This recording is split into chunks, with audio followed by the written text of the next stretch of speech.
Things that make you go, hmm. October 1996, Bellevue, Washington. If a bear in the woods attacks and chases you, you don't forgive the bear. There's nothing to forgive. The bear was just being a bear. But you never forget, and you do avoid the bear. Emotionally abusive women are like the bear. Can't blame them for being what they are. Just stay away from them. If women expect men to share male power, then women must share female power.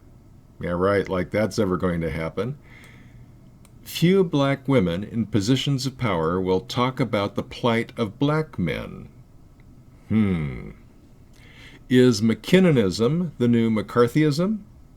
That's after Catherine McKinnon, law professor at University of Minnesota, Wisconsin, someplace like that.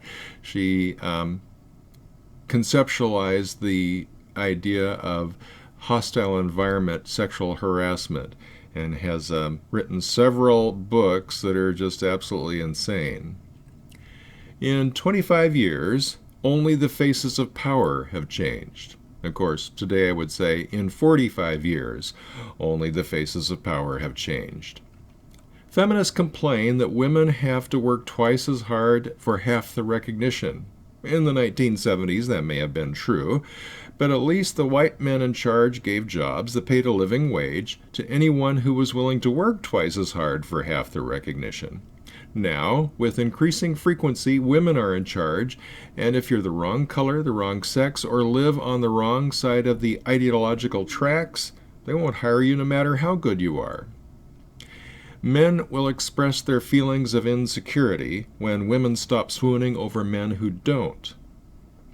When women abandon their traditional roles, feminists and the media call them liberated. When men abandon their traditional roles, feminists and the media call them deadbeats.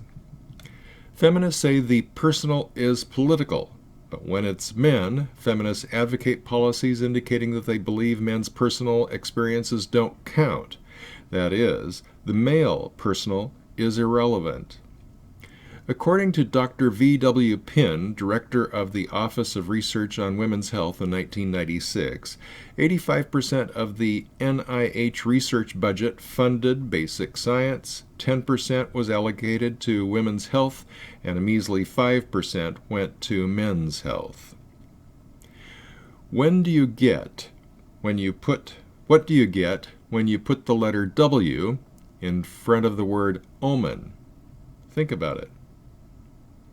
Talking with women about sex is like going to a restaurant where one person has already eaten. When women sleep with, marry, and support poor and powerless men, men will stop competing for money and power.